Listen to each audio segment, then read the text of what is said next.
Hi everyone, Jordan Abney, Executive Director, BC School Sports, here with you again to provide you with a bit of an update on some common policy questions or updates related to new or updated policies. Before we get to that, quick reminder that the AD Survival Guide course is available online on the BC School Sports website. It is free, 20 to 30 minutes to get through it. It is a really critical piece that we recommend all athletic directors take the time to do, especially those in their first or second year. Secondly, reminder, October 3rd is the first deadline for BC School Sports. That's your team registration deadline on October 3rd. At that point, for any fall sports, you must have your teams declared, your minimum numbers met for that sport, and a coach listed. So make sure you have that in your mind and in your calendar. All right, rule reminders. First one, students can only play for the school that they attend. This is critical. We've had some students already this year playing for schools that they're not attending. The only exception to this is when a joint team policy is filed with BC School Sports. Otherwise, only students that are enrolled at your school should be participating on your teams. Next up, a rule change from the AGM was the change to middle and junior high students playing up to a more senior school. So this is where we have students that were in the past in grade 8 or 9 attending a middle school were able to play up to the more senior school. That has been restricted now so that only schools with a category membership category of 5 or higher, meaning schools that have a total population of 175 students or less, can still do that. If your school has 175 students or more than 175 students, you are unable to pull students up from other feeder schools. You must use only the athletes in your building. Right? There's one exception to this, and this is a one-year exception that has been made for football.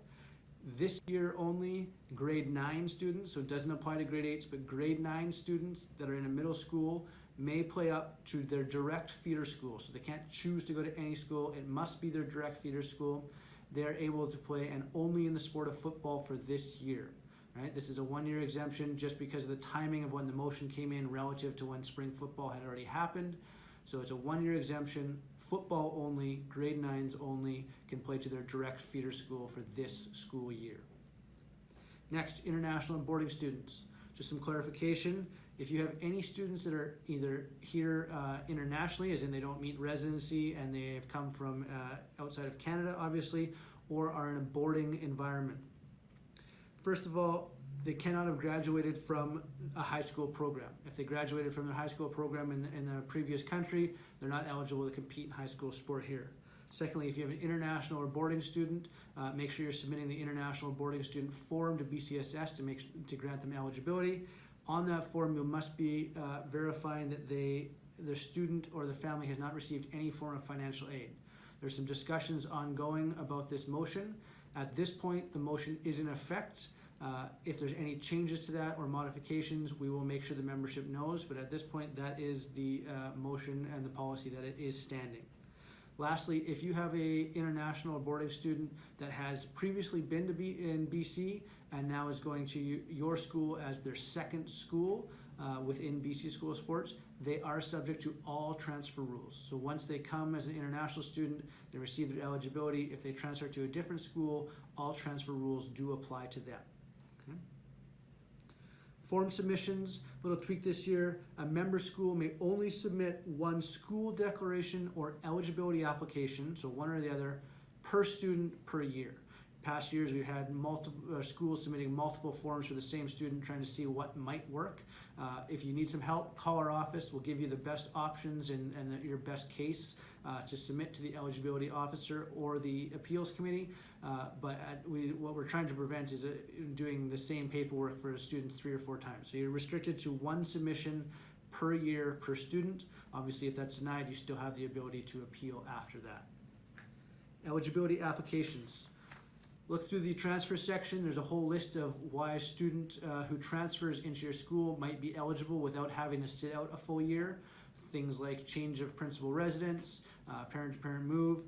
But the two more common exemptions are the bona fide academic reason And this is defined as a minimum of 3 courses in a related program of study. So it can't be 3 sort of randomly picked courses. It has to be in a related program of study that were not available at their previous school. Okay, so that's the standard there.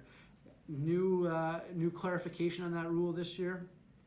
Courses that are directly related to sport or human performance. So those are traditionally your academy or training style programs.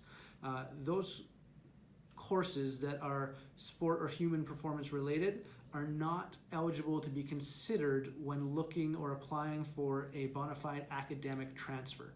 So if it's 3 academic courses of another nature that are in a related program of study, certainly that would meet the standard. If they're going to an academy or training type program that specializes in sport, and those are the unique courses that will not meet the standard, they will be required to sit out their 1 year. Secondly is the financial hardship. There's lots of confusion around this. So the definition is when a student athlete and their family wants to but is unable to meet the financial obligations. And this is the key part here, because of unexpected events or unforeseen changes that impacts their financial flexibility. So we often have situations where a student has either gone to an independent school and wants to come back, or is at a public school and wants to go to independent. And those are just 2 examples. But simply making that choice to go one way or the other is not grounds for that. There has to be a demonstrated unexpected event beyond the family's control that has caused that, and that's usually the standard the eligibility officer is looking for to approve that transfer.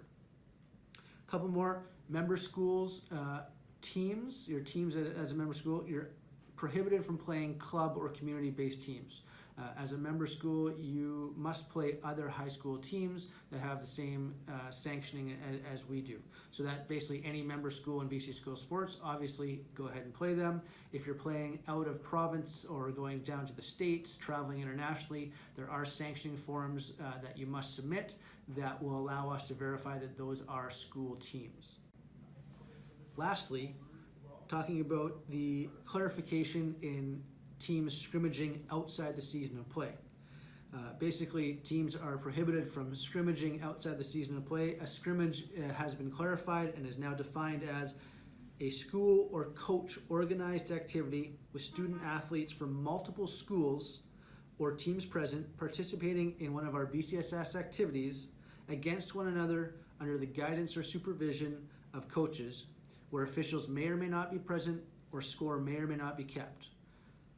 We are happy to have teams practicing throughout the year, but what we're trying to prevent is 4 or 5 weeks before the season of play starts, where we're getting 2 teams together and they're playing in t-shirts, and rather than calling that a game, essentially it's a game, but they're just playing in t-shirts and resetting the score every quarter or set, whatever sport it might be.